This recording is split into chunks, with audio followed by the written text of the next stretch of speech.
these. Look what time it is yet again. Another one of these. Why do I do them? I don't know. I don't know. But here we are. It's evening time once again. The witching hour. Ooh. Guess we've got to finish Monos, The Hands of Fate tonight, probably. And or I've got a Jordan Peterson video about why Twitter is insane. Guess we'll wait for a few more people to cycle in here and we'll decide what we want to do. Did you just call me a fucking bunghole, bro? Don't call me a bunghole, dillweed.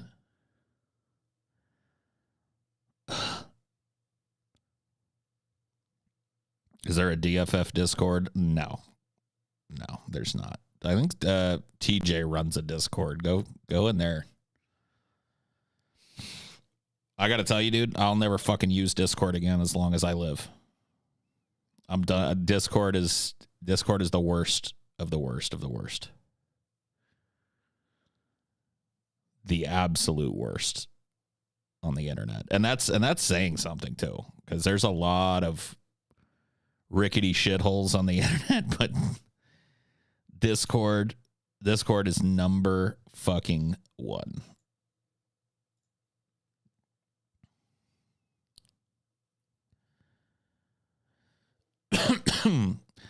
I don't know what the Discords you were in. I've never seen the dark side of it. I mean, I've never really, I wouldn't call what I saw the dark side of Discord. I would call it the fucking, well, I can't say that anymore. I was going to say the autistic side of Discord, but I don't want to get banned. I don't know, man. Just absolutely fucking, ugh. Oh, thanks. Yeah. I shaved the beard. Look at that. No, there's plenty of that. Oh my God, dude. I mean, I don't think any of you could ever even have any clue what I'm talking about. Shit was absolutely unbelievable. Unbelievable. No, I like autistic people usually. But just like every other population of people, there are autistic cool people and there are autistic assholes. And autistic idiots. You know what I mean? It's just the way it works. It's just the way the world works. Was it at least entertaining? No, it was the opposite of entertaining. It literally, like, it was draining to be around. Absolutely bass-ackwards draining. I watched the new Rob Zombie Monsters. Absolutely loved it. Funniest movie I've seen in years. I didn't even know Rob Zombie was doing a Monsters movie. But, all right.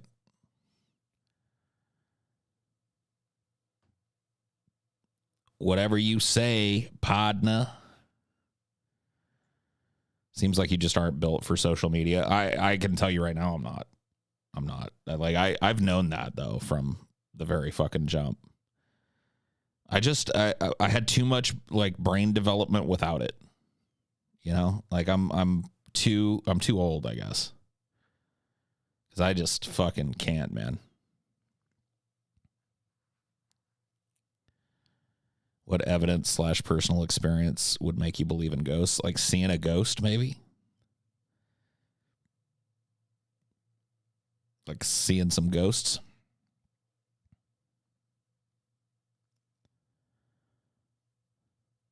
Too much stimulus. I mean, I gotta be honest with you. Like, yeah, I can see that, but to me, it's like too little stimulus. It's like not designed to excite you or be fun. It's designed to keep your like brain's motor idling. You know what I mean?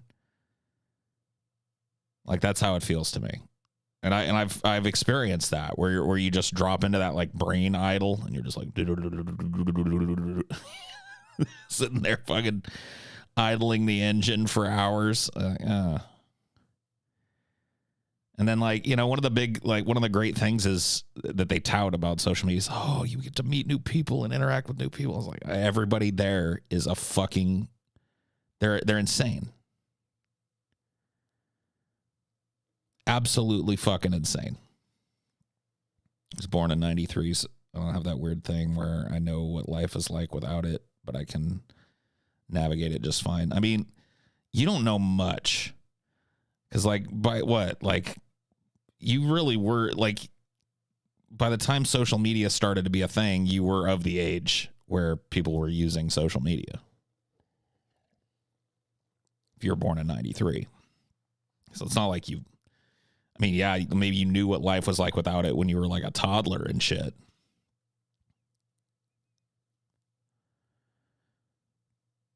Yeah, I don't know. I mean, I guess technically this is social media. It's like, you know, an aspect of it, sitting around talking to the internet, but I don't know. This feels different to me. Hello, Peyton. How's things, buddy? I was born in 92. I don't remember much social media until MySpace was a thing in high school. Yeah, see, MySpace became a thing in my early 20s. So I was, you know, I missed the whole ass boat on MySpace. I was probably like 23 or 24. Like, when did MySpace come out? Like 2003 for everybody, you know? 2003, 2004, 2005, somewhere in there. Yeah, I would have been like my pretty early 20s at that point. You're high right now, so pretty good. Oh, shit.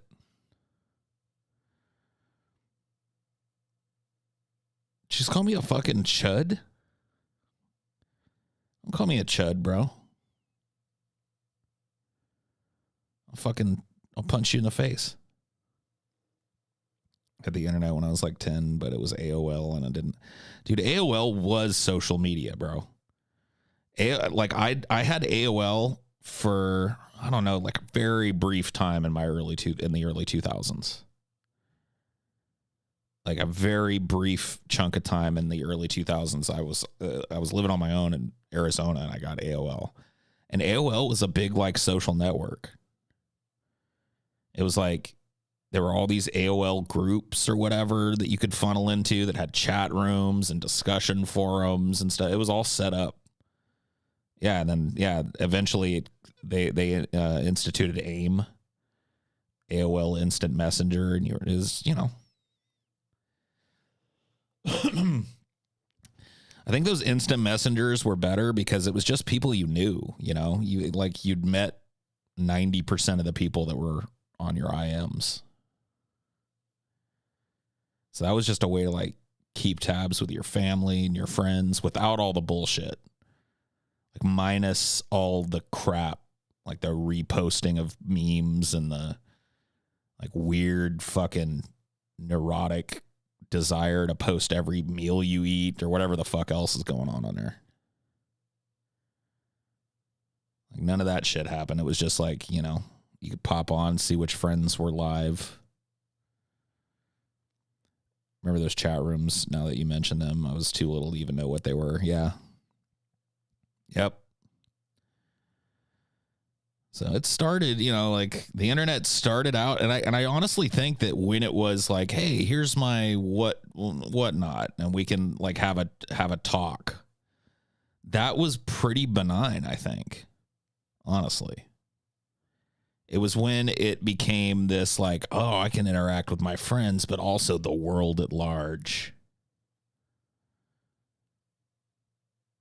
Isn't that what Skype used to be for? Kinda, yeah. Skype, I mean, yeah, the instant messengers all moved towards these like voice platforms. So yeah, AOL, Instant Messenger, and Skype, and Ventrilo were all these like voice ones. What do you think finally separated the IRC, AIM, forum, and MySpace era of social media accessibility?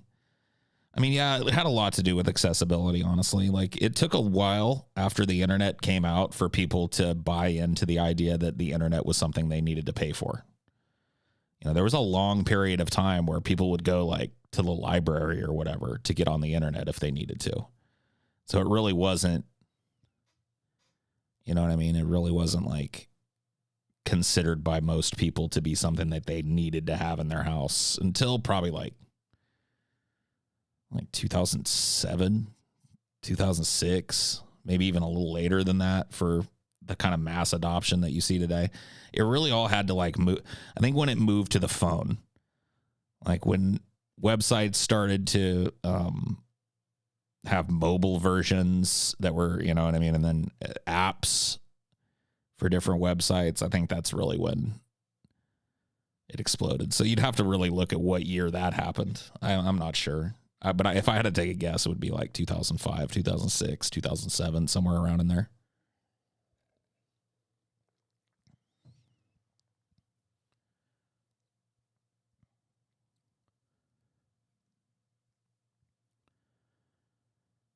My dad always told me he thought the internet was novelty. Yeah, I mean, my maybe not my dad, because my dad was always like a techie kind of guy.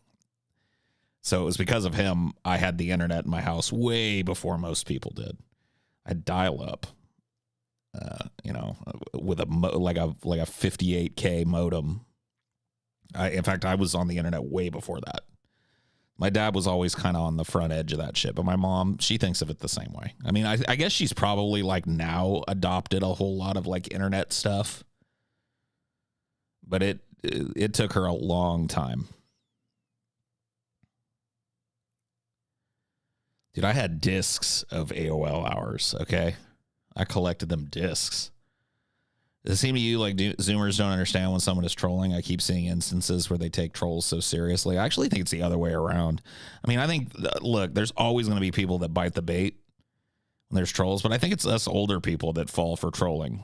You know what I mean? Because especially people that are like my age or even older than me, because there's part of us that just assumes the best intentions out of people. You know what I mean? They're like, oh, you know, a person wouldn't, you know, carry on a fake conversation with me just to waste my time. You know what I mean? Because it would be wasting their time too.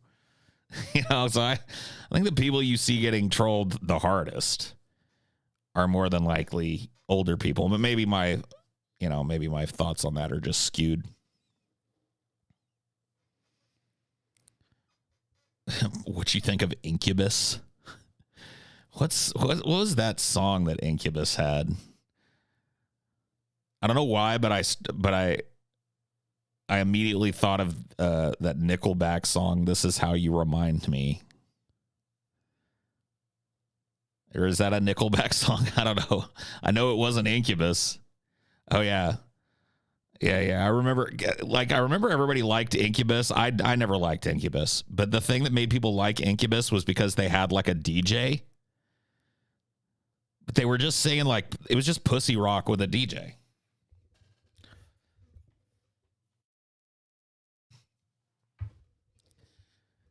Just pussy rock with a DJ, dude. That's all it was.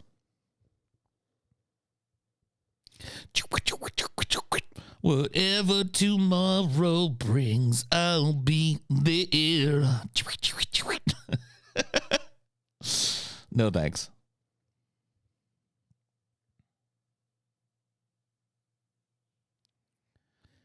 My fiance is one of the first Zoomers. I have to explain to them when someone is trolling. Maybe it's from watching you guys that I immediately assume someone is trolling. I mean, that should be the default position, sadly, which goes to show you like how flawed social media is as a utility. Maybe that's a good segue. I pulled a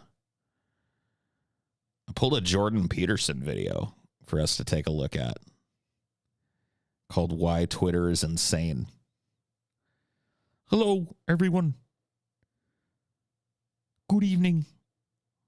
This dissertation is about why Twitter is insane. So we could take a look at it. See what's what. JP is worse than pulling teeth. Oh, I know. Trust me, I know.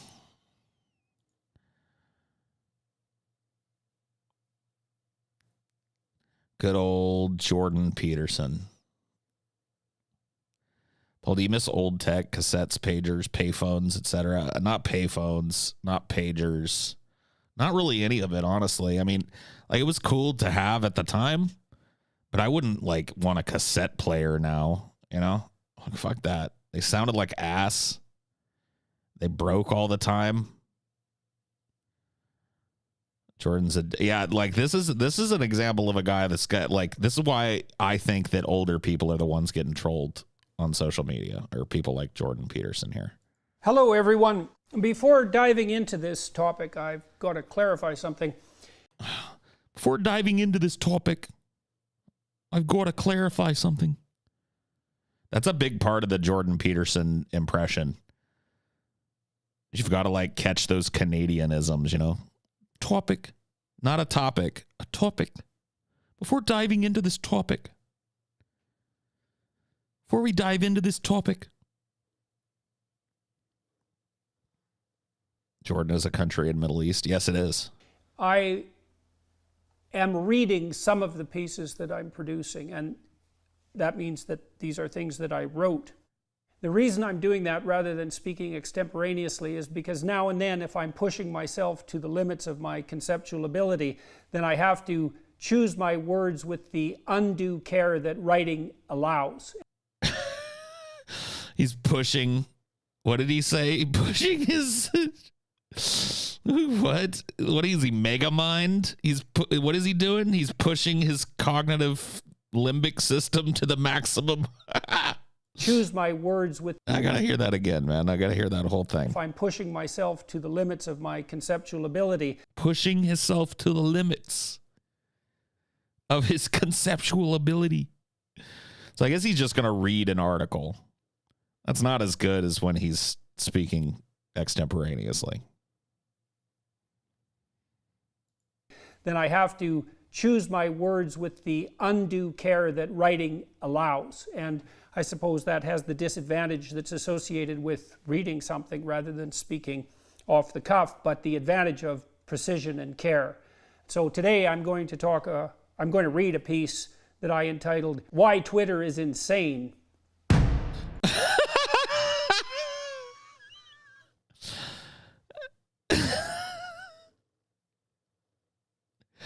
That was like a horror film. Speaking off the cuff, but the advantage of... That was like a horror movie, the way he looked at the camera. Why Twitter is Insane.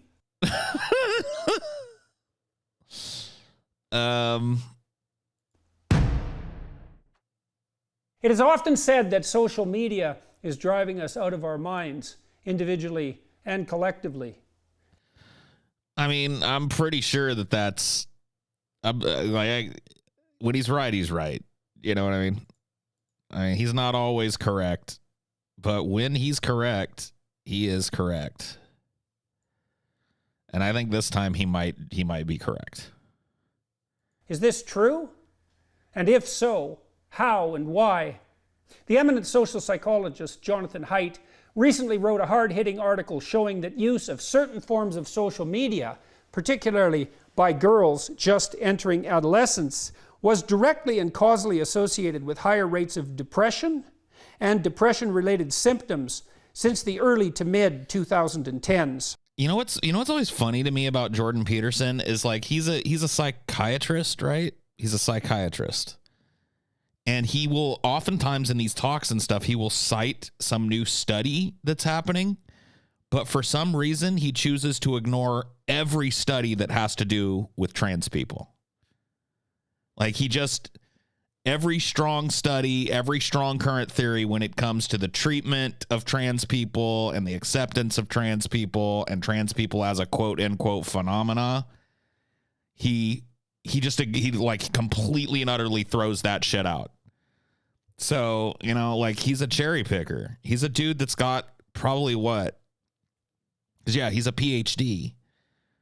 So I don't know, in Canada, is it about the same as America? Like, or did he go to school in America? Because a PhD is going to be like what, like 12 years of school? Like 12 years of college?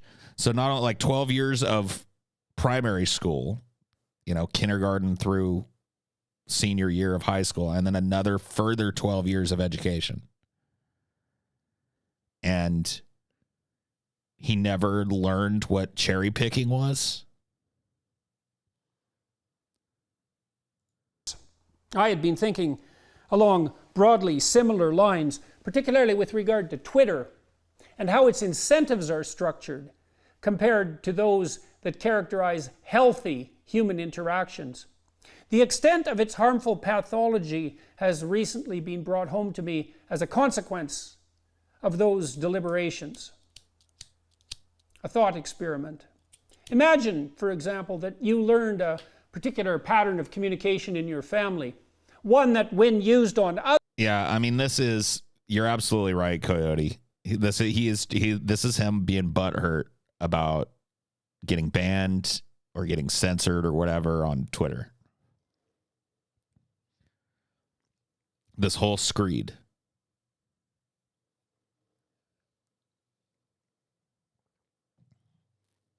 Others triggered a passive or even outright aggressive resistance. By definition, the unusual method of communication you had been taught, one that did not generalize well to the broader social environment, would characterize you, at least as far as society is concerned, as insane. Now, let's ask, how does Twitter, like that family, differ from the real world in how it requires us to communicate with each other? Why is this dude obsessed with pain? I don't know, man. There's something about Jordan Peterson, and to me, it's like interesting but repulsive, but I think it's why other people pay attention to him. He has this like unflinching self-seriousness that I've seen in so very few people in my life. Like in my opinion, maybe I'm wrong about this, but part of being an adult, no matter how educated you are, is learning how to be self-effacing, is like having a little bit of a sense of humor and having a good, healthy dollop of self-awareness. And when I look at Jordan Peterson, the way he's just like he's always got his eyebrows crinkled down, like what he's talking about is of the gravest importance, He really, like, you can tell that this guy's whole conception of himself is like him wrapped in a toga, back in ancient Greece. 10,000 students sitting in the auditorium hanging on his every word. It's just some like, no doubt he's a narcissist. I mean, I don't know. I don't like diagnosing people, but I can tell you just from watching as much Jordan Peterson as I unfortunately have, that this dude is absolutely unflinchingly self-serious. He thinks he is the most important fucking thing ever to happen. And God damn it, he believes that down to the core. Just look at his face. Like that, I find myself drifting off, when he's talking, and I just look at the absolutely pained and absurd facial expressions. Like, this guy thinks he is telling people that the nukes have just launched and they have 3 minutes to live. He looks like Ted Koppel. If Ted Koppel had, been the anchor man responsible for covering the looming apocalypse,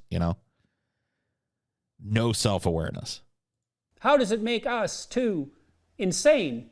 The first way is in the manner in which it bypasses the traditional means for measuring the quality of communication.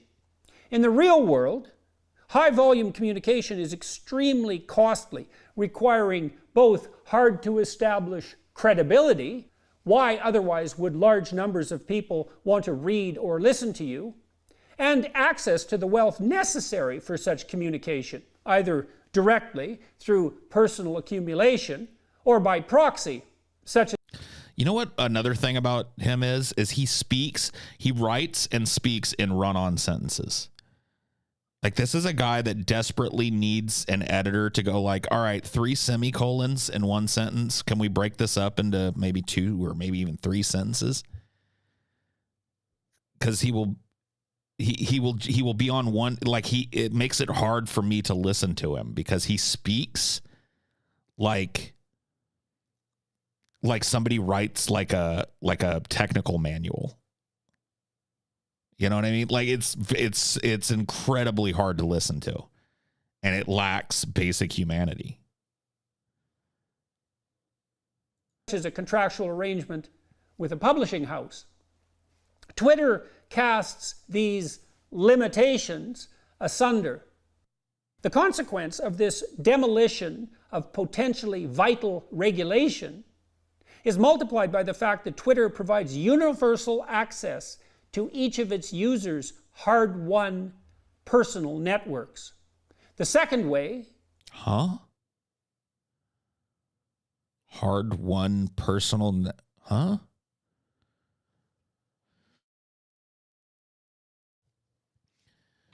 So wait a minute, but Twitter is not a personal network. Twitter is a public site where people can see who you follow and see who follows you, and people can retweet and reblog and whatever the fuck things that you like. That's the whole point of Twitter. He's talking about Twitter like it's a private forum, and that everybody that disagrees with him has just invaded his private forum. That's what I take from that. His hard-won social network. Hard-won? If it's so hard-won, why would you put it out there on on Twitter? Like, why would you build it in a public site? Is how anyone, regardless of competence or social status, can comment to anyone else's entire network of followers merely by commenting on something the latter posted. That same commenter therefore can access all those who have chosen to follow not them, but the target of their, say, insult and derision, without having demonstrated any of the competence necessary to have attracted such attention on their own. Okay, so yeah, this is him just mad. He's mad that Twitter allows people that don't have a huge fucking following, that aren't famous, to speak in a very direct way to people who are famous that choose to use the platform. It's like, suck it up, Buttercup. Like, he's talking about why Twitter is insane, but what we've heard so far out of him is just a litany of rich guy complaints. Why is it that some peon with 2 followers can reblog and say something derogatory to everyone who follows me by just simply reposting something that I posted? Yeah, that's why Twitter's insane, because it allows the peasantry to comment on what the lords and ladies are saying.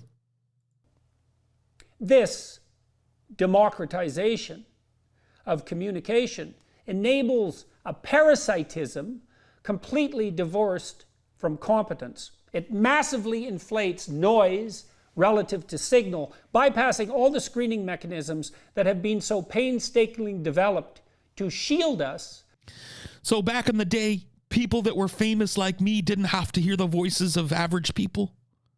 Wasn't part of our day.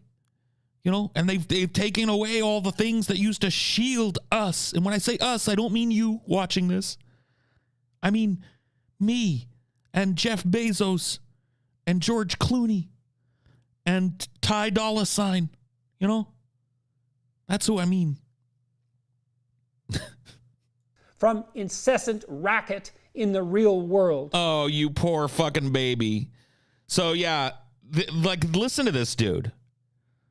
He's literally lamenting the loss of his ivory tower. Like, he's taken away what this democratization has done. It's taken away the ivory tower upon which I used to sit as I made pronunciations to people. And it's lifted people up so that they can yell pronunciations back at me, and I don't like having to hear it. Boo-hoo, bitch. Like, you know what, dude? I don't like hearing it either. Which is why you don't find me on fucking Twitter anymore. You know what I mean? Like, suck it up.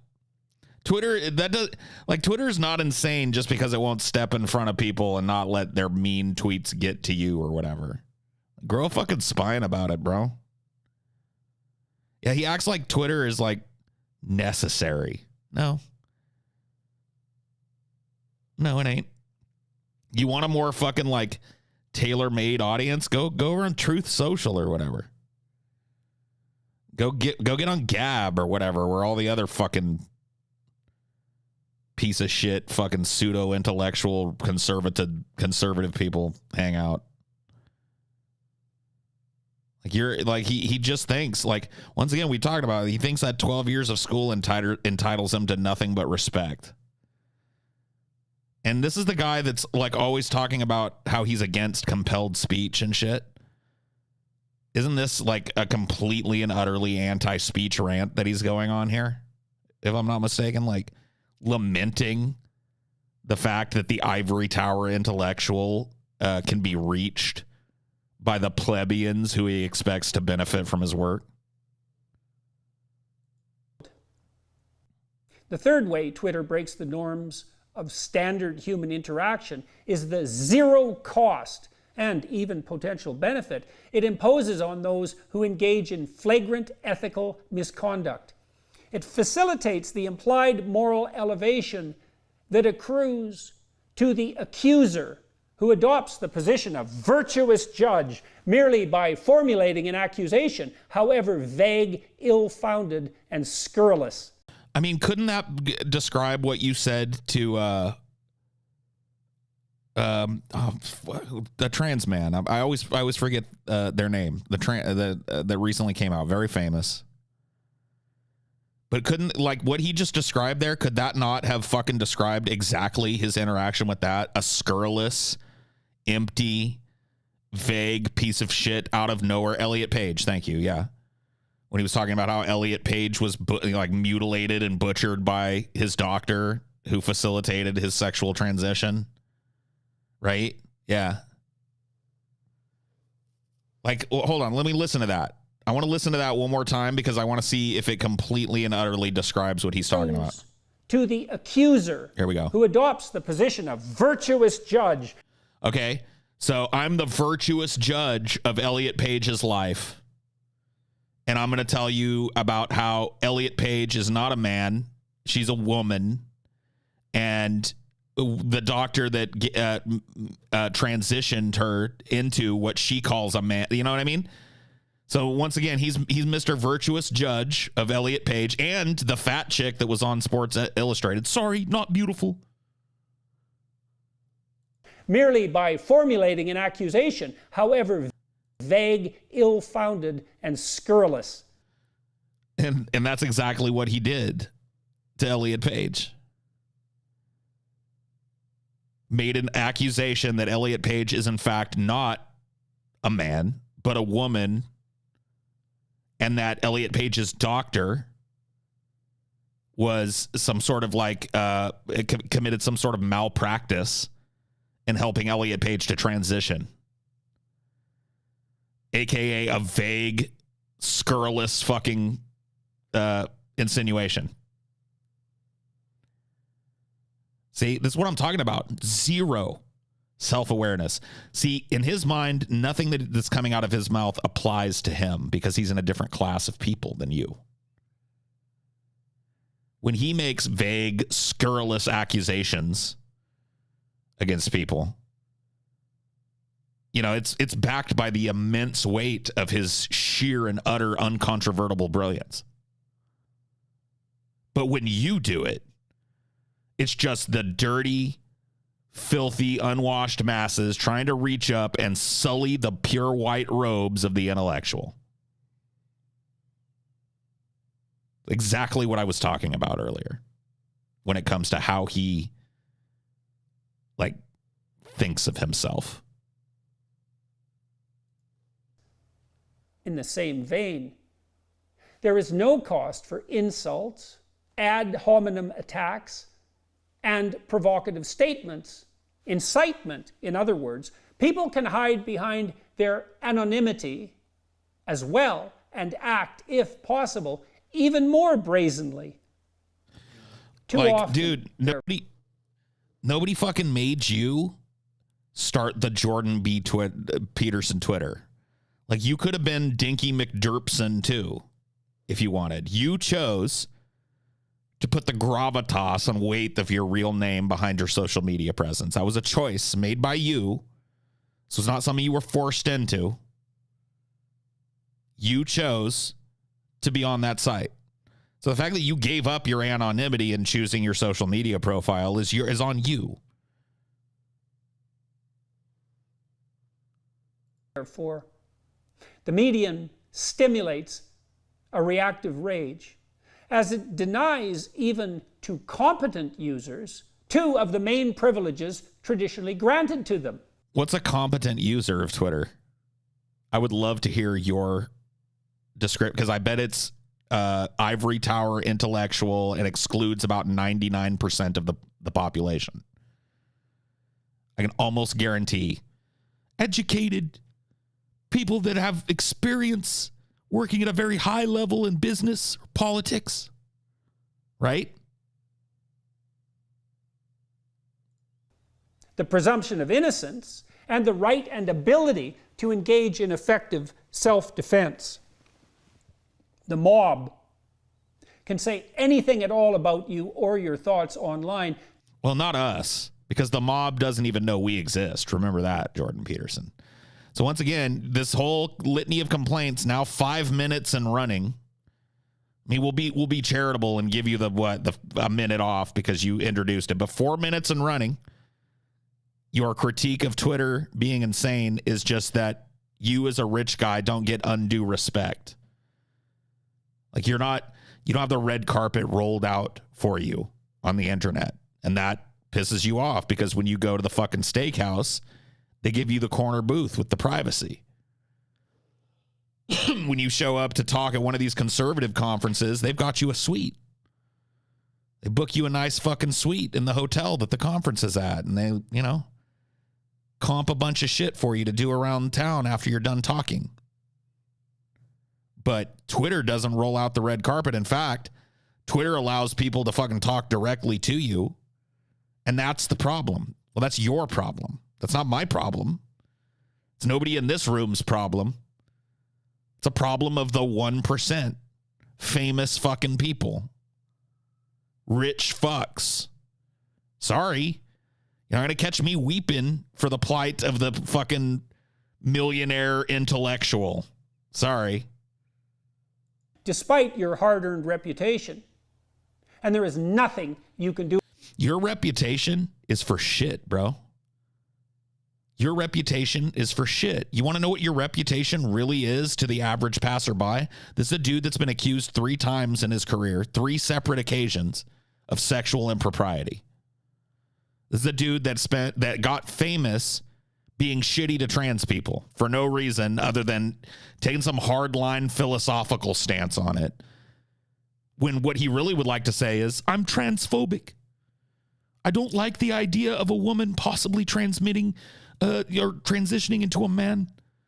And because I don't like that idea, the privilege of doing so should be denied to everybody else in the world. He can't just say that. I'd have at least a baseline respect for his bigotry if he just came out and said it, if nothing else. But no, he's got to try and fucking wrap his transphobia in the cloak of this fucking moral rectitude and once like he said earlier, virtuous proclamation that every trans person on the planet is bad. And not only are they bad, but they're bad for everybody else too. It's bad for children to know about trans people. Why? Question mark, question mark, question mark. I bet he's got a study or two that nobody cites that say that. You know what I mean? Non-peer-reviewed shit. Meanwhile, all the peer-reviewed fucking research has been done on trans people that's led the treatment community to recommend transition for them as a way to help with their fucking problems. You're, for some reason, one of the only people that's just on the other side of that. Do about it. Any member of what can far too easily become a mob can level any accusation, no matter how slanderous, against anyone at all, for any reason. Not anyone at all. If this was just happening to Joe Blow down the street and the Twitter mob was going around and showing up and telling him to go fuck himself and he was stupid and ugly and nobody cared about him and laughing at him and shit, you wouldn't give 2 shits or a fuck. It's because it's happening, and it has happened and continues to happen to you, that makes it a problem. Like Twitter. I don't like Twitter. I don't spend time on it. And the times that I have spent time on it, I've almost always regretted being on that fucking shit. I don't like it. But I don't think it should change or conform to my expectations of it. Because I'm not a crazy fucking narcissist that thinks I'm at the center of everything, or that thinks that I'm due some respect that average Joe isn't. And there is little or nothing that the target can do in response. Bullshit. You've got the bully pulpit. You know what that means, right? You've got over 1 million people following you. What do you mean there's nothing you can do in defense? You can defend yourself way better than the average person can on Twitter. You actually have a better platform to defend yourself. Because when this type of shit that you're going through does happen to an average person, who's coming with them when they stand up for themselves? Nobody. Look at you. You've got a built-in $1 million pussy cushion on Twitter, and you're still bitching about this? Fuck off, dude. Perhaps most worrisome of all is the fact that this incited rage bleeds over into the real world. All the impotent anger generated is externalized away from the social network. Right, and you are at the heart of a lot of that anger. You realize that you're describing the website, but you're also describing your role in the website. Externalizing your inner pain and anger to your millions of followers and every fucking goddamn news network under the sun and every goddamn daytime TV show under the sun. That's what you are. A radiator of your own gripes into the world.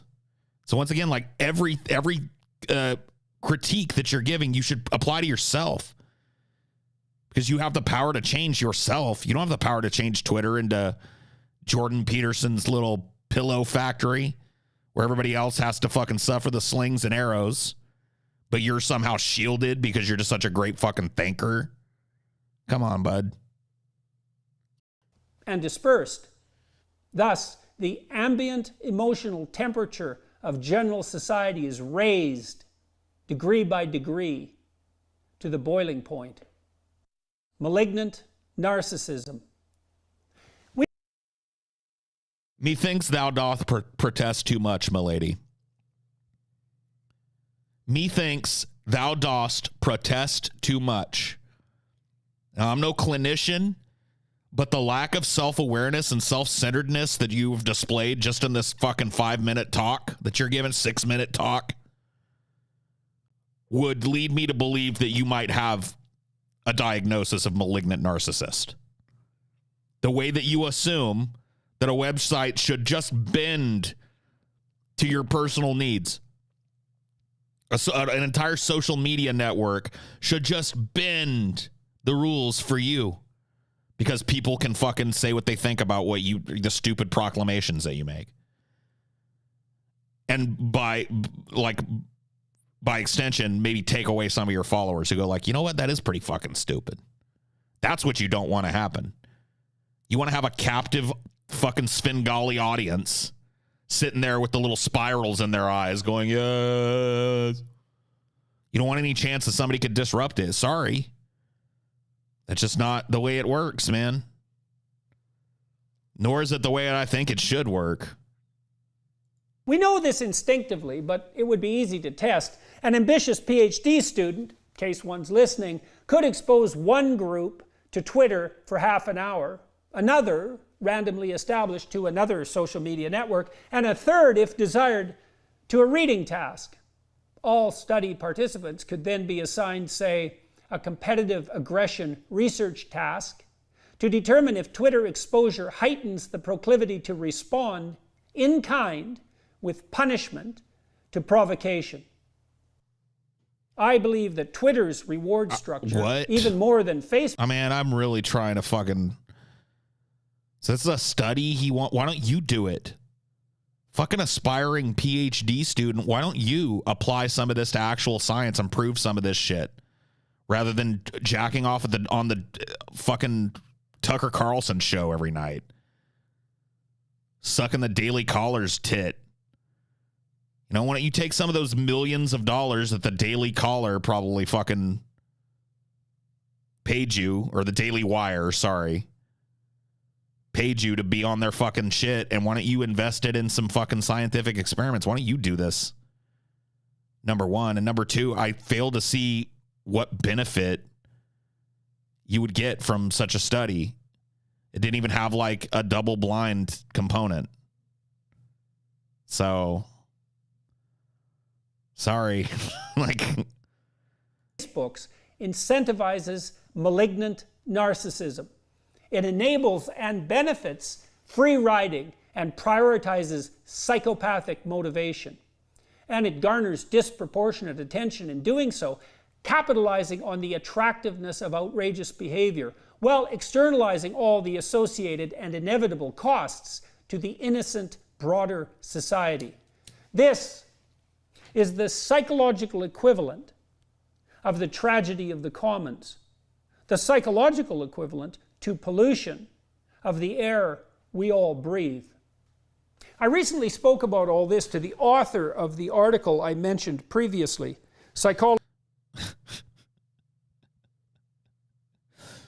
Oh my God, he's so insufferable. He doesn't want to go through the peer review I mean, of course he doesn't, because he know, like, the dude's smart. He knows that none of the shit that he says has any weight to it, because if he really genuinely believed it, he would be in the fucking laboratory, not sitting around jerking off fucking Ben Shapiro. Right?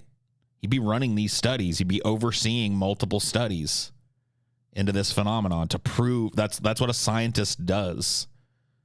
It's what you would expect a PhD psychiatrist to do. What's the point of getting the PhD if not to have access to the research facilities, to be able to put forth hypotheses and then attempt to prove them? He's not doing that, though. He's not involved in any way in any of that. Somehow his PhD, like, he got a PhD so that he could do the talk show circuit and the Sunday news shows and shit. Like, what the fuck?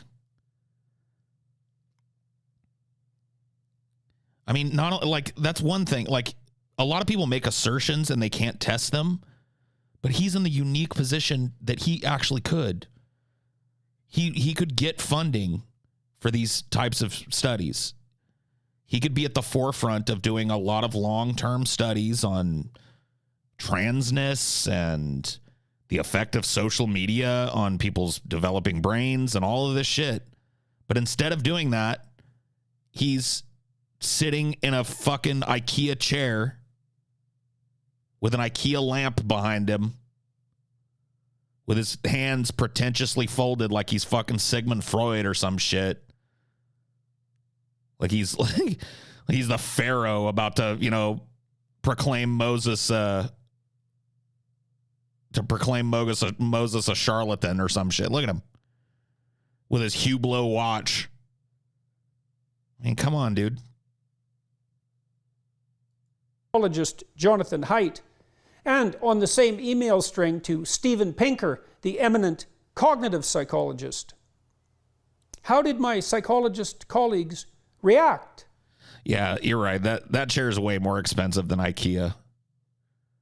That's like an actual leather chair that's like all stitched up and shit. Haidt noted that Twitter indeed, but I bet that is an IKEA lamp back there, cuts the link between, quote, competence or value creation and prestige/reward. Pinker likewise observed, quote, the contrast between Twitter and face-to-face communication is profound. I have been astounded at how some of my students and younger colleagues think nothing of spitting utterly gratuitous and unjustified snark at respected figures in their fields. See? That's what it is. I used to be part of this class that had to get fucking respected everywhere I went. Everywhere I went, there was somebody there to fucking powder my ass and pamper my little balls. And now we live in a time where one of the byproducts of social media, which your ilk, by the way, Dr. Peterson, has used to exploit the fuck out of people.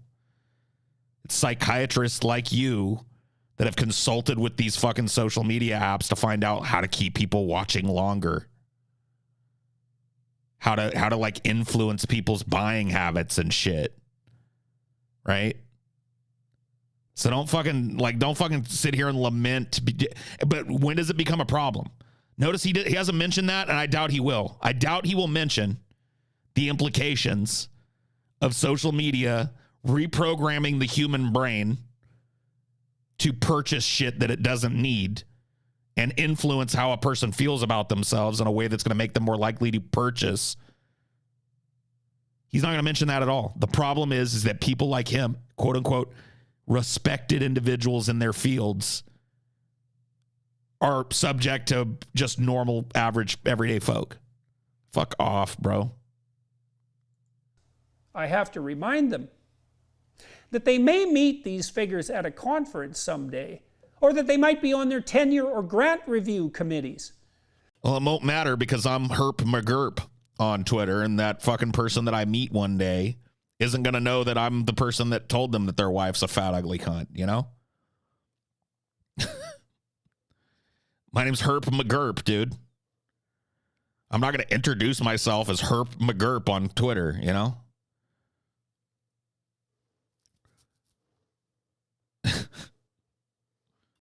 The transition from meetings to Zoom in the past 2 years may have exacerbated this. But I suspect the main enabler is the sense that their reference group... Dude, Zoom did nothing but make meetings more tolerable. This is, once again, like, I wonder if this motherfucker has ever had to sit in a meeting that he doesn't want to be at. You know, like all the meetings he's at are people that are praising him and offering him money and shit. He's never had to sit, like, through a production meeting or a scheduling meeting. Dude, Zoom at least allows people to fucking, like, have a modicum of comfort while they're sitting through something that they don't want or need. That's what I'm talking about, man. This guy's like, he's lived on the ivory toilet too long. He needs to shit on some porcelain, you know? Group is their Twitter same age peers, and that they don't... 99% of meetings are a waste of time. You're fucking A right.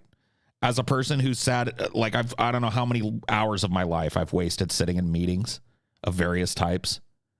You're absolutely right. I would say maybe it's a little bit, maybe it's like 95%, you know, because there are some meetings that, you know, as distasteful as they can be, they got to happen. You got to do it. But most meetings are just surreptitious wastes of time, ways for upper management people to prove that they're doing something when they're not. Have cues reminding them they're part of a multi-generational community. Pinker added, quote, there also seems to be a dynamic of weaponizing social justice so that as our society legitimately expands rights for black people, women, gay people, and transgender people, it simultaneously creates weapons for sociocultural warfare, handing aggressive professionals a moralistic cudgel with which they can demonize their competitors. So, yeah, we should give black people more rights, but the byproducts of doing so are all negative. It's like, what kind of fucking double speak is this? Weaponized fucking come on, bro. He's just mad that he can't be like, it's not like open season on misogyny, or it is open season on misogyny and shit. Like, this is just a boomer rant.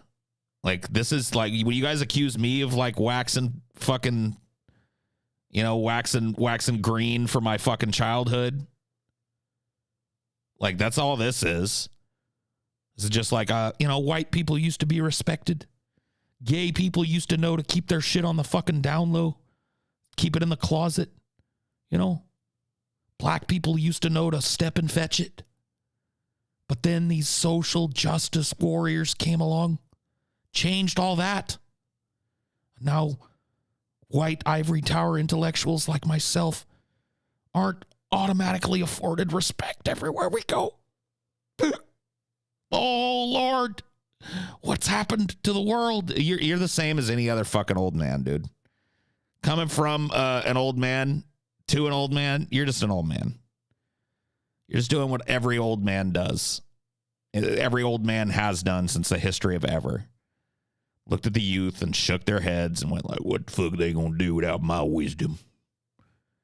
How are these young people going to carve out an existence for themselves? Look at them.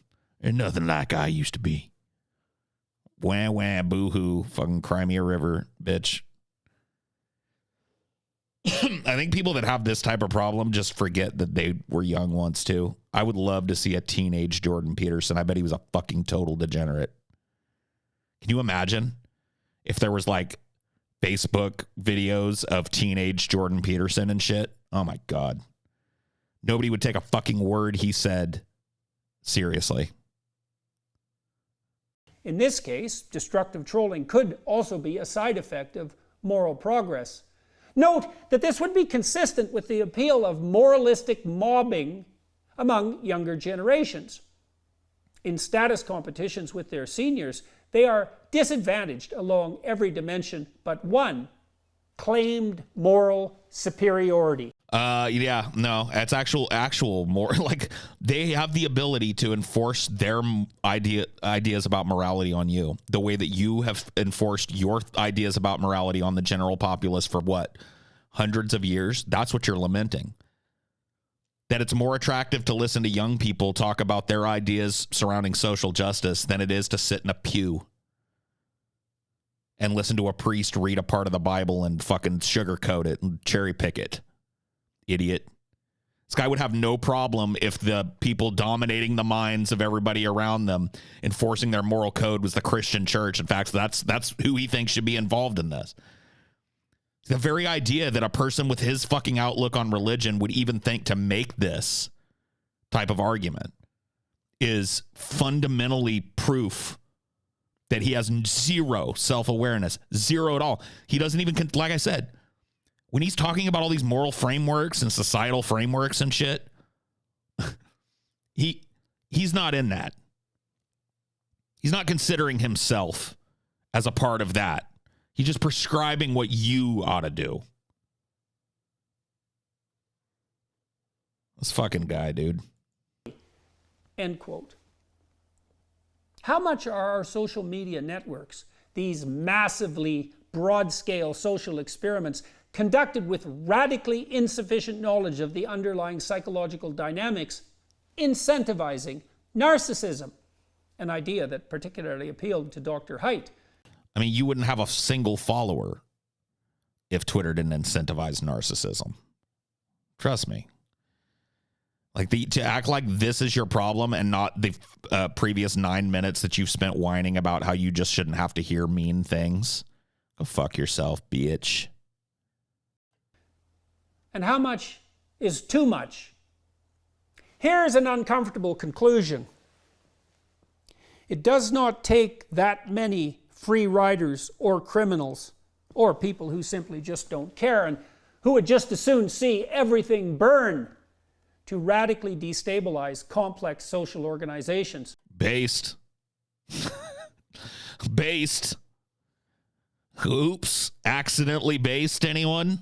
Yeah, you're right. It does not take many people who don't give a fuck anymore to radically change social organizations. Which is probably why you've been sweating bullets through this fucking ridiculous speech about how, the people that are millionaires and billionaires need to be respected. See? I spoke recently with the journalist Andy Ngo about the anarchist group Antifa, for example, after being informed. Antifa is not an anarchist group. Antifa is an anti-fascist group. You might be thinking of Black Bloc. See, this is what I'm talking about, man. Everything becomes like this is a fucking dude that spent 24 years of his life in school. So you think about that. 24 years of this man's life in school. And this is an article that he wrote and presumably had like copy edited and shit. Nobody was like, yeah, Antifa is not an anarchist organization. They're an anti-fascist organization. There might be anarchists in Antifa, but Antifa is not inherently anarchist. Informed by some Democrats I was corresponding with that this group, Antifa, didn't really exist. I didn't know what they meant until I asked Andy how many truly active Antifa cells he thought existed in the US, and how many active full-time equivalent members each cell might have. He thought 40 cells with 20 members each. That's 800. Did he have to do the math in his head?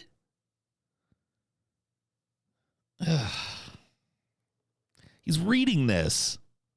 All that damage from 800 anarchists. That's the Pareto principle. A small number of agents. That 800 number is a ridiculous underestimation of the amount of people that would call themselves either members or supporters of Antifa. Like a ridiculously small number. There have been like protests and shit where there were more than 800 people that were affiliated with Antifa in it. So just like falls apart. Like Antifa is getting more popular because more people are joining it. And because the ideas behind it are starting to sound pretty good as we race headlong into a fascist fucking hyper-capitalist dystopia where people like you are in charge of every goddamn thing because you have all the capital. More and more people are being attracted to the political fringes. In any organization or its equivalent pull all the weight. It's worth remembering that 1% of the US population accounts for 2/3 of all violent crime, and that a minority of that 1% are repeat offenders, exacerbating polarization. He looks confused by his own words. Like, oh man, I must have been on a few Xannies when I wrote this. What the fuck was I thinking? What the fuck does that even mean? Have we built so-called communication systems that are capable of destabilizing our entire society?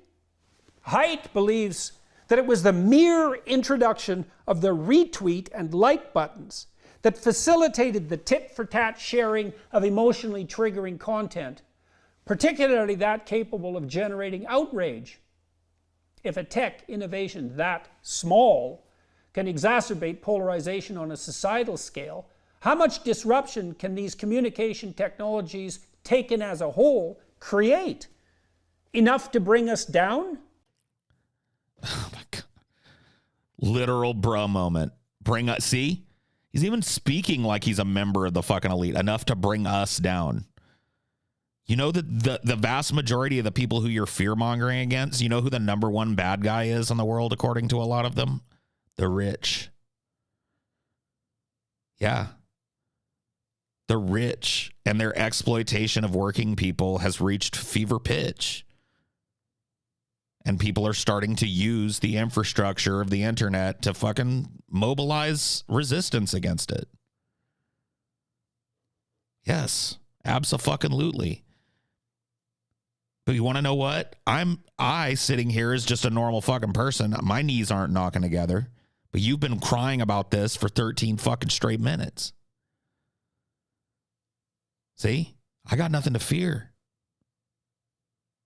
I'm not a fucking rich fuck lording over all the capital in the goddamn fucking world. Somebody on this screen is, though. Yeah, they're going to take us down. Fucking God willing. The mental health data certainly indicate that a major toll has already been taken on female adolescents. What about... Like, what does that mean? What toll has been taken on female adolescents? Notice that, like, earlier he was talking about how people could just make it vague insinuations with no backing. What was that? What do you mean a tremendous toll? Take it like a toll. What do you mean? Like, be specific if you're going to talk about shit like that. I'm not even saying it's not wrong. I'm just, what are you talking? Yeah, he's talking about trans men and trans women. What about the rest of us? What about us? Who's them? Isn't us everybody? Or no, not to you. The rest of us. See? What do you mean, the rest of us? Who's us and who's them in your mind? Jordan, can we get into that? I'd be willing to bet I know. The intellectual, rich elite and everybody else, maybe? The riches and the poors? The ruling families and the plebeians? our social institutions? It seems clear that the potential psychological and sociological harm engendered by the increasingly monopolistic communication enterprises engaging our society are such that we should at least... What did he say? Monopolistic? Monopolistic? Not whatever. I'm not even going to go back to hear it. Did he say monopolistic? Consider a push to conduct research on the matter with an eye to conceptualizing, designing, and improving social media sharing platforms that aren't prima facie insane. You are prima facie insane, bro. Why don't you do it? Once again, you're a fucking PhD psychologist. Get in the fucking lab, bro. Start doing studies. Use your fucking connections to different universities and shit. Get some of these excited young PhD psychology students and psychiatry students. Have them run the fucking thing and you oversee it, man, if you care so much. You're like one of the only people on the planet that could do it. Like, you're uniquely positioned given the rest of the goddamn world compared to you to do this. Why are you whining about how nobody's doing it? Is it because nobody's skewing their results? It's because the people that are doing it are showing things that are often directly contradictory of the things that you say? Could that have something to do with it? I don't know. Dude, I can't believe it, but 15 more seconds and we actually made it through an entire Jordan Peterson. But see, this was good. This is a good workout for me. For the oncoming Jordan Peterson gauntlet. I feel like this was like, you know, a day at the gym. And contagiously so. We must do so before our new and in some ways miraculous mass communication systems pollute the social world beyond repair.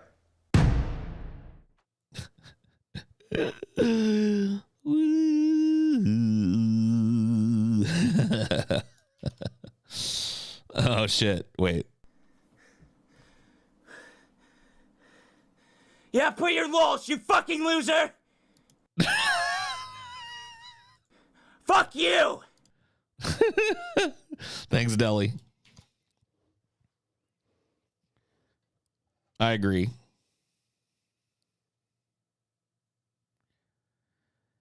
Because who says prima facie out loud? It's because it's a term that's used a lot in fucking academic papers and shit. And in this guy's mind, because he's an academic, he has to speak whatever you call it, academician. Vis-a-vis and in reference to, you know what I mean? Like that's something only Jordan Peterson is going to say.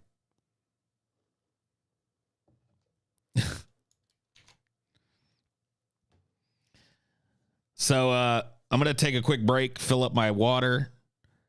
And when I come back, those of you that were at the last at the last show, Rejoice, we're going to finish Manos, The Hands of Fate. I found the spot where we left off.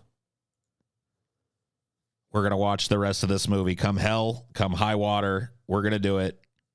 It's going to happen. You must believe. So I will be back in, I don't know, like 3-4 minutes.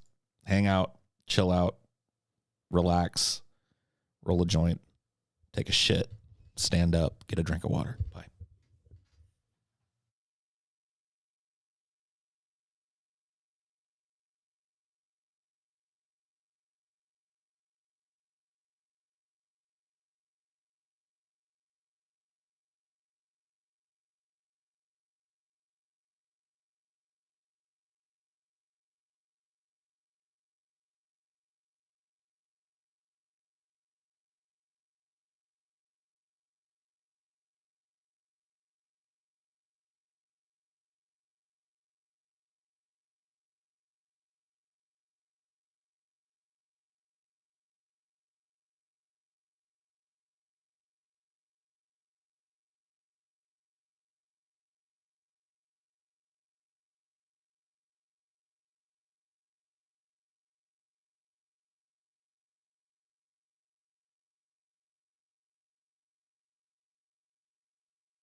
All right, here we be.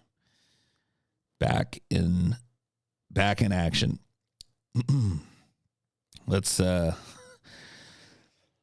hate having to do this because I really feel like I would have liked to finish this, but the last stream I was having technical difficulties or internet difficulties, pretty rare around here too.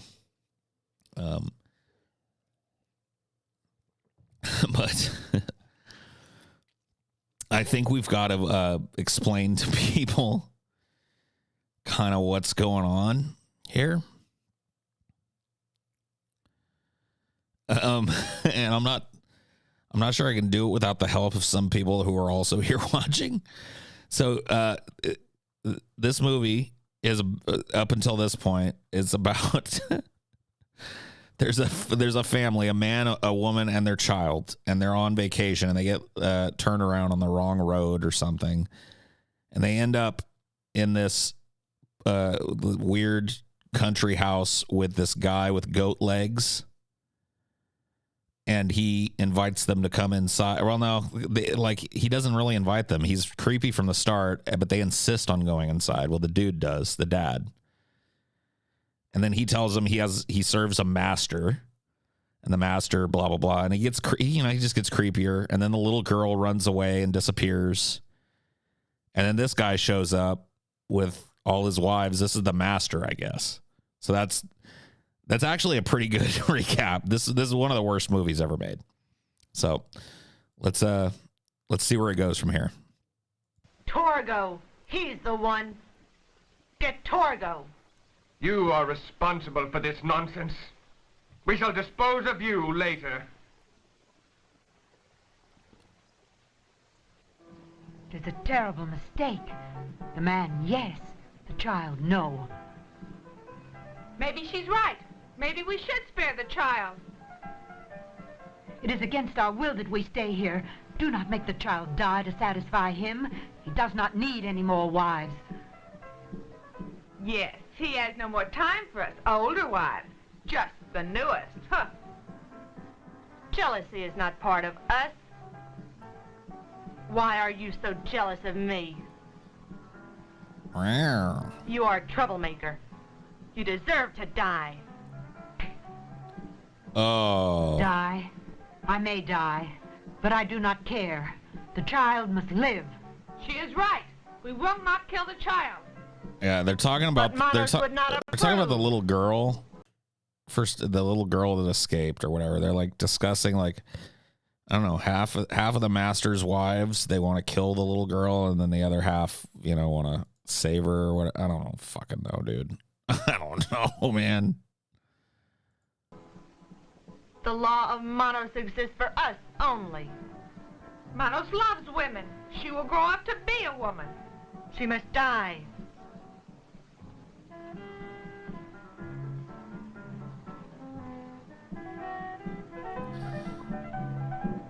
Man, this is When the master hears of this, he will be furious. a tense scene.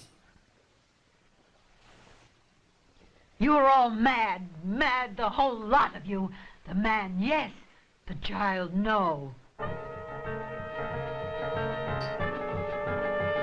Master definitely loves his harem to be democratic, doesn't he? I guess so, man. I don't think you can keep a harem without a little bit of this going on, I think pretty much every harem that was ever kept in history, this was part of it. This shit is gonna happen. It's one of the reasons why we don't keep harems anymore,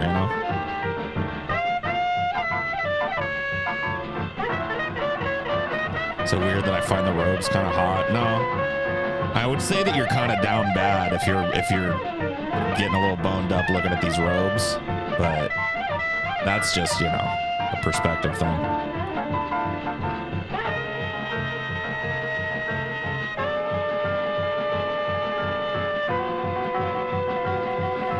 Yeah, the weird piano acid jazz soundtrack.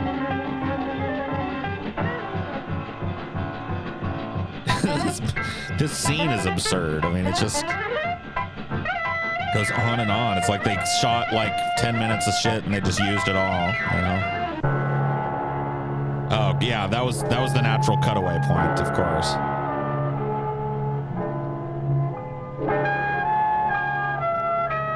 That's Torgo, by the way. I don't know why he's chilling in the corner. The master's gonna fucking beat your ass, Torgo. Caught you sleeping on the job.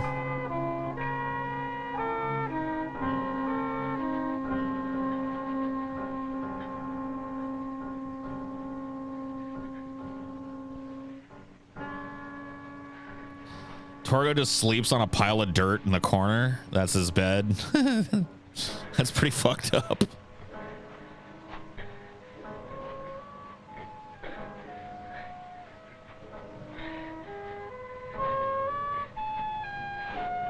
Man, this is... I can see why they left that whole... him getting up in there.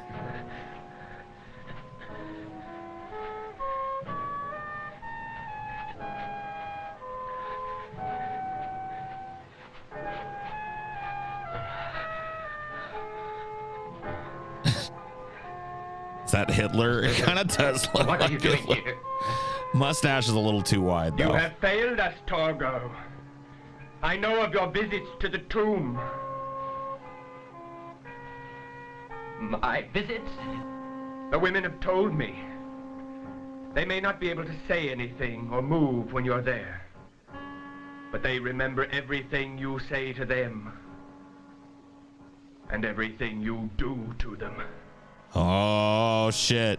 Yeah, because Torgo was like rubbing up on one of the wives when they were in a trance, remember? 6 wives. Why can't I have one for myself? You are not one of us. Therefore, you cannot have one of them. But I have one now. This one is mine. You'll never get her. You have failed us, Torgo. For this you must die. Dude, that dude's robes are awesome. It has two big red hands You on have it. failed yourselves. I love You those never killed robes, them. man. I want them I'll help robes. them. You have failed. And you must die. And why are the fucking subtitles so different? It's like the person who made these subtitles was editorializing, and they were just like, "Oh, this is shitty writing."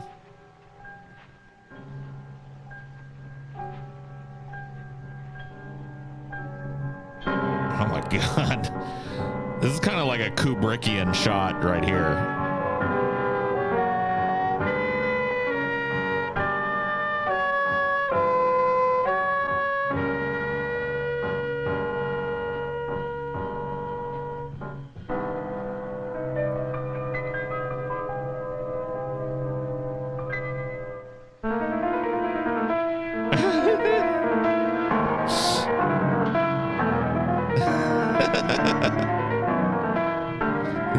He's gonna stare him to death, man.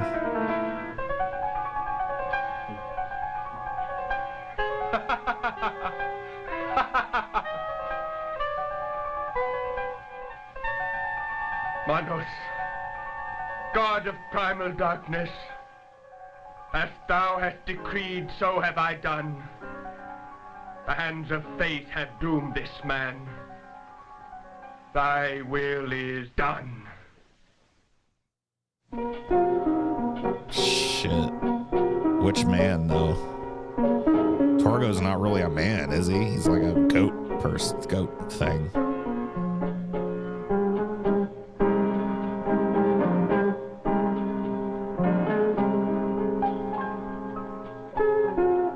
You can definitely see the Ed Wood line of thinking the director had in this movie so many times. I mean, yeah, it definitely is similar to Ed Wood movies in a lot of ways, for sure.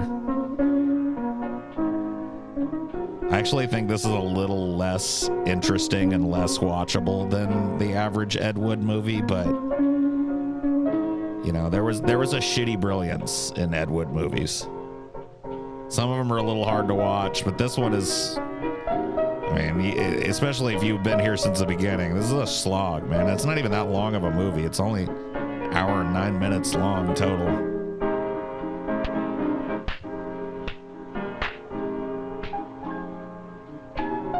Yeah, those robes are some serious drip, I agree.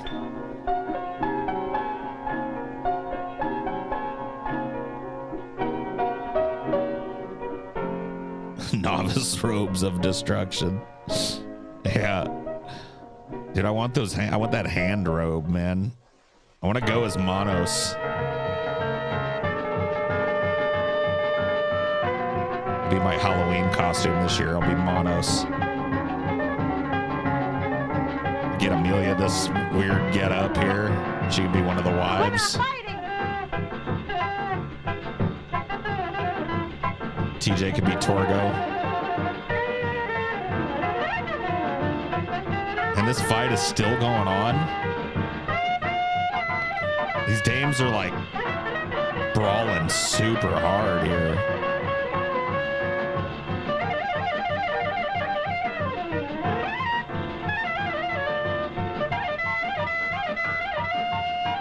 I mean, Scotty can be our leading man, you know.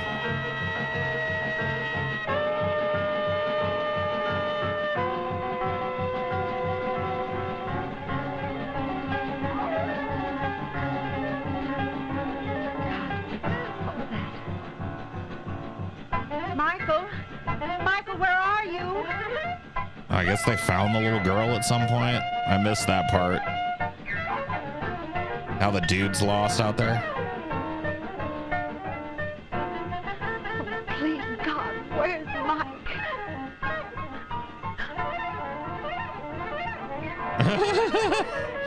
What a peeper.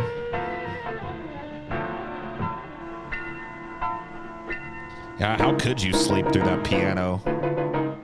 He really must be out. This is what I would play if I was trying to wake somebody up rudely.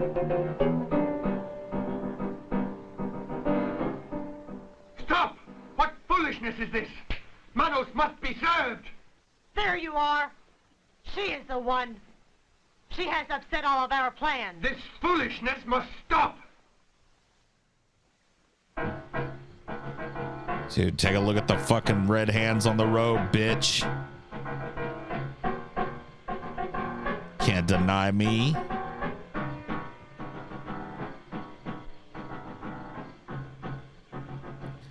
It's like something Lil Nas X would wear in a video, you know? Looks way ahead of its time. There's been enough trouble. Our purpose must be served. There will be no further insolence.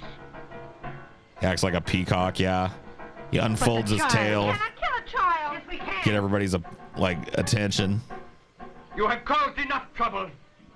As soon as we have disposed of Torgo, we shall take care of you. Your power fails you.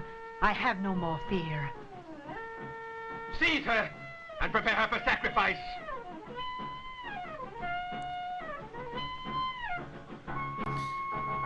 They just got like a dude that couldn't play the fucking clarinet to just toot on one or whatever. Oh, God. That fucking note. Well done, my wives. The will of Manos shall be served. Manos is in the Teenage Mutant Ninja Turtles universe. I did not know that. Makes sense, though. Look at Torgo. Torgo is the best thing about this movie, unfortunately. It goes in this order when it comes to good things about this movie. Number one, Torgo. Number two, Manos' robe. It is the will of Manos that he be sacrificed. And that's it. There's only two.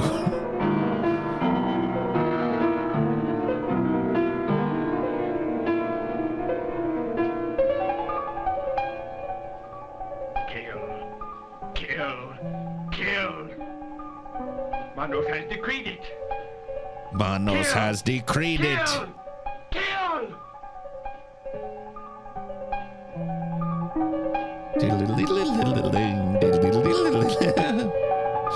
Ah. What are they doing to Torgo? Give him a Swedish massage? A happy ending? Mike, help us!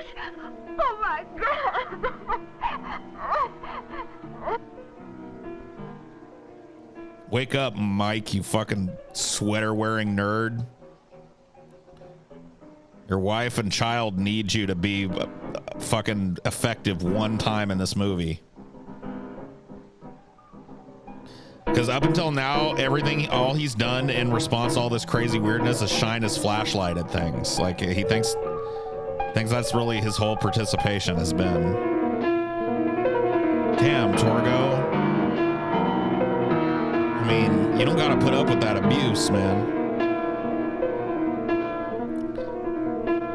Bitch slapped him to death.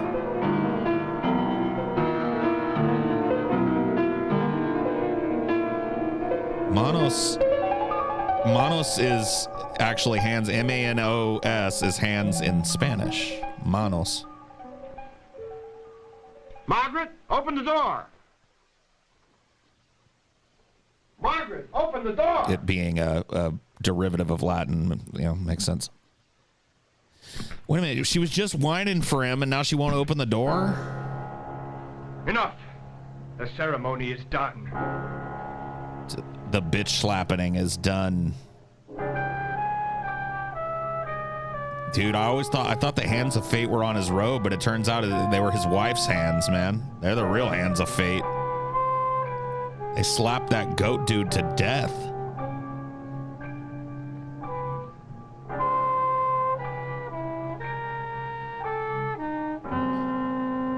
Yeah, dude, in the dark timeline, this is how fucking the Will Smith moment ended right here.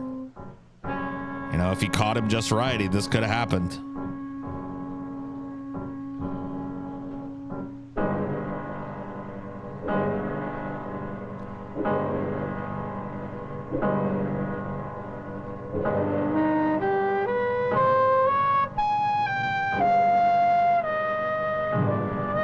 Dude, Zach Galifianakis could play Torgo in a modern remake for sure. Have to get Ollie G or whatever his name is to play Manos. Oh shit. Bruh. Torgo, he burned his fucking hand off?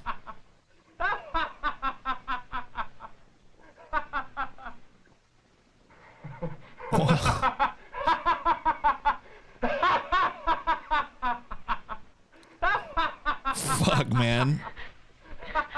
I didn't realize this was going to be so literal, Killing man. doesn't help anymore. You're all finished.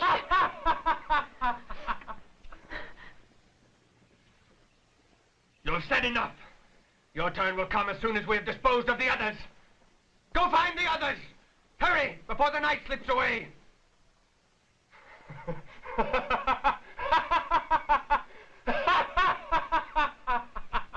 It looks dangerous. Just wearing all that, like, hella The window, Mike. thin fucking that shit. Window. Okay, honey, we'll leave. We'll leave. We've got to leave now. I can't stand it any longer. Please, Mike. How is this We'll bad hide in the again? desert. Because it Someone will is. It's real bad. But it had, that's God a will moment. Destroy you. Your power fails. You cannot endure. Destroy. The gods destroy me.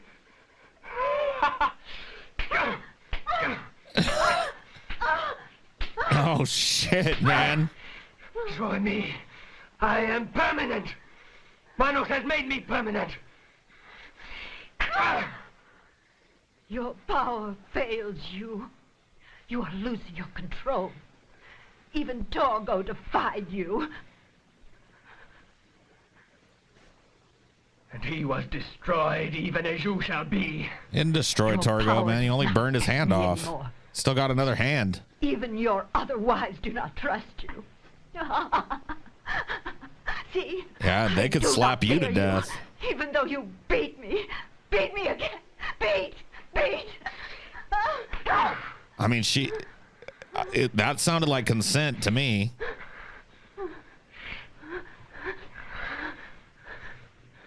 I do not fear you.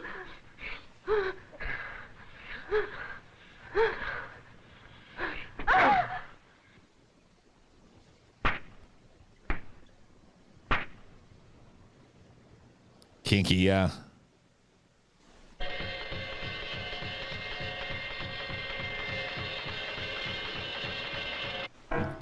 Dude, Torgo's hand burns like a candle, bro. He's got some fat little hands. I can't go on. Take Debbie and run. No, darling, we'll make it. Let's go. Come on, this is the first time he's done anything manly the whole movie. You gotta go with it.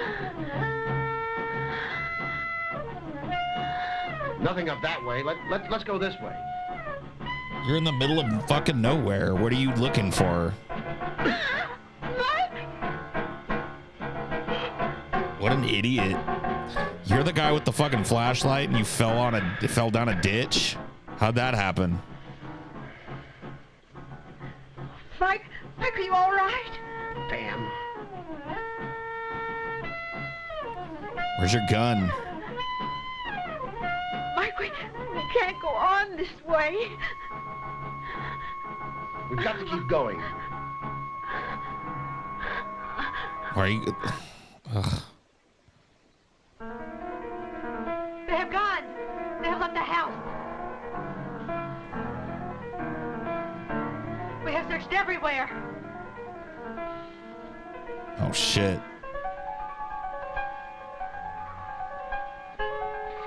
Find them!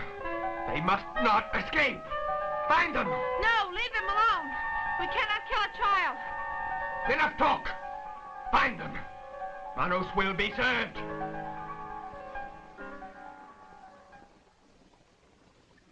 Yeah. Get out there and slap them to death. All three of them.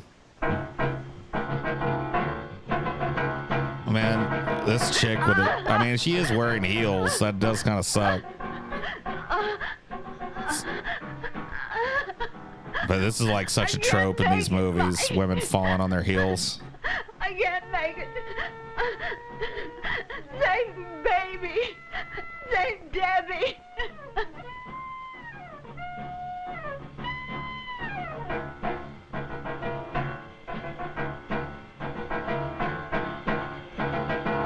Dun dun dun dun dun dun dun dun dun dun dun dun dun dun dun. Bum bum bum bum bum bum bum.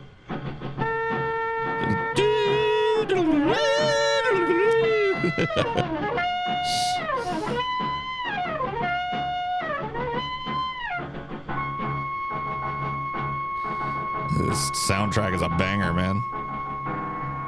When can I download this off of SoundCloud, man? No, Maggie, we can make it. We'll rest here for a minute. We can make it. Let's go back. They'll never think of Imagine looking for being us in the at booth house. recording this, I know. Point there. Please, Mike, please, I can't go any farther. Listen, we can lock ourselves in the kitchen. I have my gun. Huh? Dude, you drop your gun every 5 seconds. Oh, that was... Dude, how are you gonna miss, though? We'll have to go back. Okay. It might be the safest place, especially since they're out here looking for us. Daddy, I'm scared. Where's my puppy?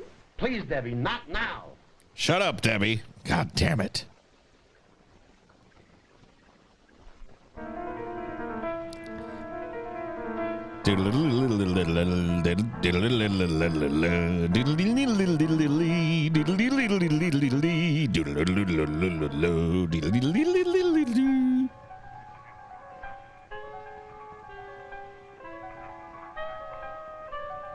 That sure sounded like shots. We'd better check. This hour of the night, there can't be anybody out here. This is the boondocks. Well, sound does travel a long way at night. It could be clear over in Mexico, for that matter. Oh, shit. Yeah, they're out on smooch patrol. That's all these two fucking idiots have done all day is harass this couple that's been trying to smooch by the road. It's only because that couple told them that another couple drove way up that fucking road that goes nowhere that they're even out here. You know what I mean? Shoddy police work.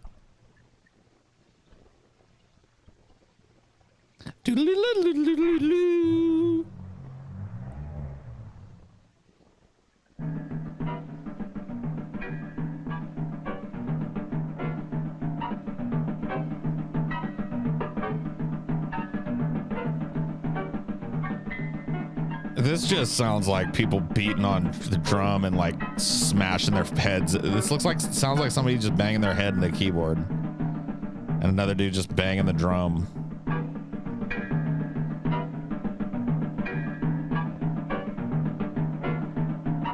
They're trying to make that dog look mean, but he just looks like a good boy. Dude, you can't hit blurry monos. You kidding me? Psh. I look up and show you my nostrils at that.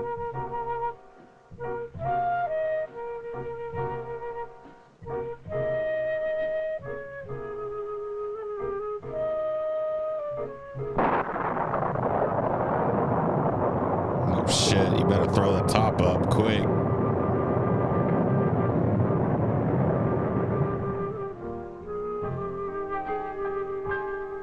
Sure is good to get away.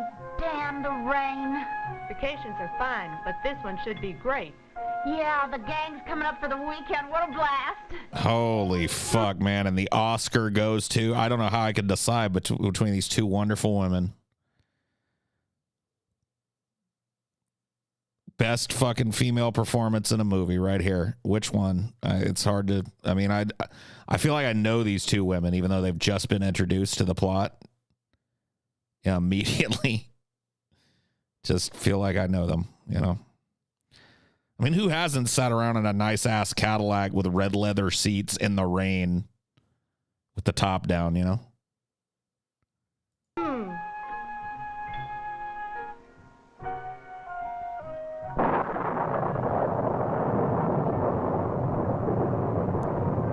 There you go. Put the top up. Smart.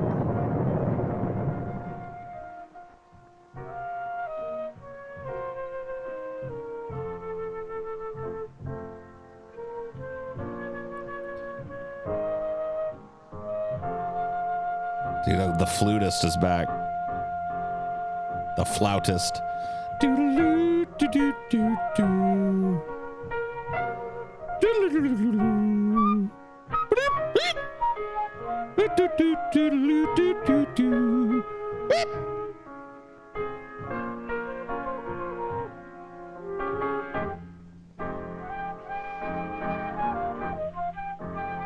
I think the rain just happened on the day they wanted to shoot this. Yeah, it looks like this is the end of the movie or nearabouts too. So yeah, this is why we have no like actual ending to this movie, because the last day they were supposed to shoot, it rained. He rewrote it.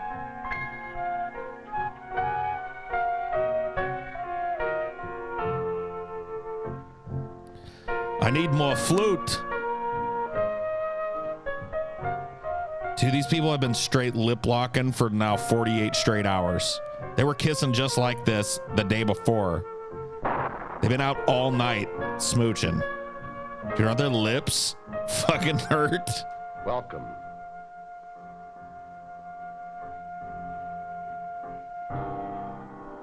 Wait. So now Mike is Torgo? Oh, dude, gross. And little 5-year-old Debbie is one of the wives I am now? Michael.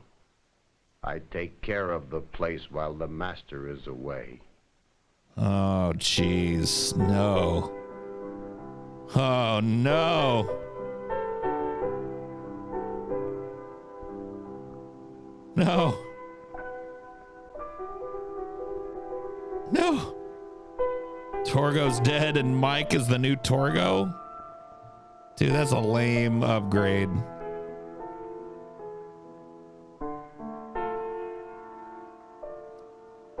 That's a downgrade, man. Starring Tom Naiman as Monos. Good old John Reynolds, yeah. Great performance, John. John gave his heart to this, man. Diane Mahri. I mean, you tried, you know. Hal Warren. An attempt was made. Unsuccessful, but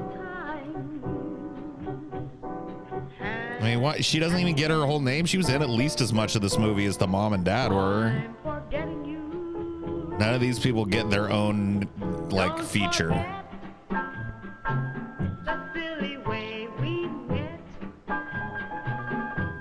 What is this fucking music at the end?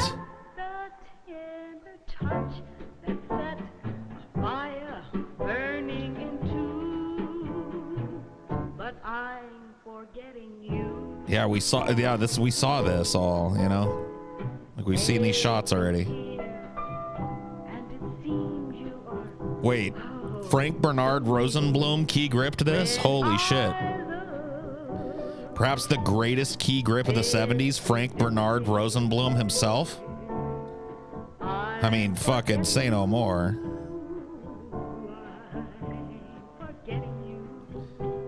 It's like one of those weird late 60s fucking... Ugh. When was this movie made? Feels like it was made in the 60s for sure. Torgo's peeping Tom ass.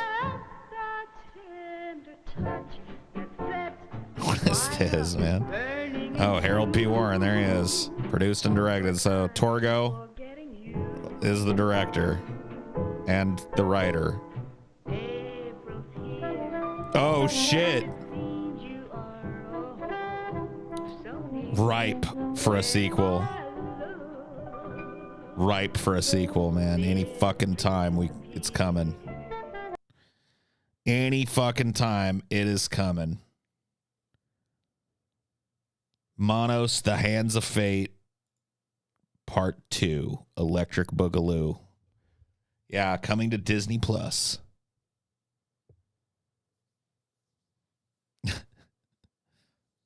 He made the movie on a dare. Well, good for him. Good for him. He did a thing. He made a thing. Like all these years, even after he's dead, you know, people are still, I won't say enjoying, but they're still watching what he did, puzzling over it. Yeah, it's definitely got that 60s, early 70s color grade to it for sure. Oh, man, yeah. I would watch a second one of these. I would watch a second Manos, The Hands of Fate, if they made it. Let me see if they ever made it, dude. Manos.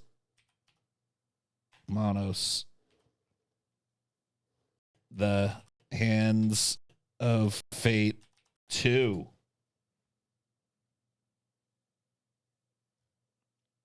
Manos Returns. 2018.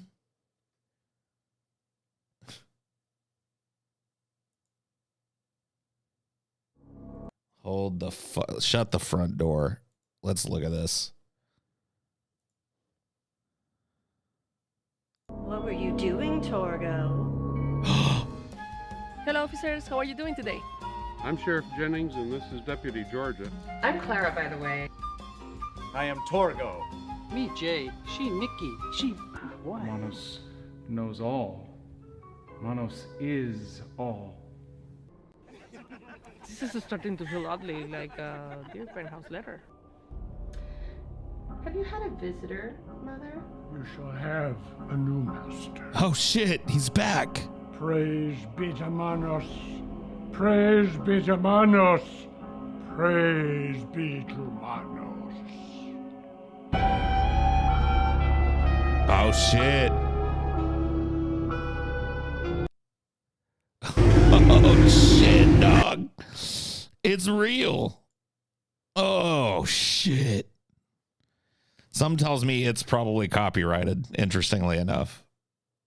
But it's real, man. It exists. Manos is my new god. Yeah. Yeah. This movie looks even worse than the first one. Yeah. I mean, if you're gonna do a Manos 2, you've got to fucking you gotta make it shitty. You gotta try and at least match, if not exceed, the shittiness. So good on them. At least they didn't try and make it like an actual movie or something, you know? They were just like, oh, let's just remake this piece of fucking dog shit with a horrible script. Torgo walks funny because he is a goat. Yeah, I know. I know.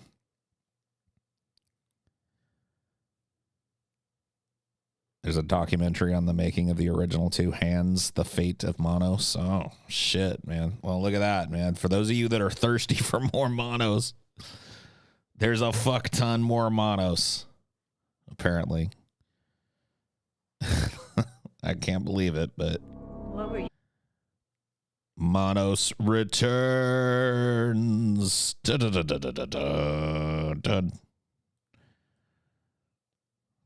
Unbelievable.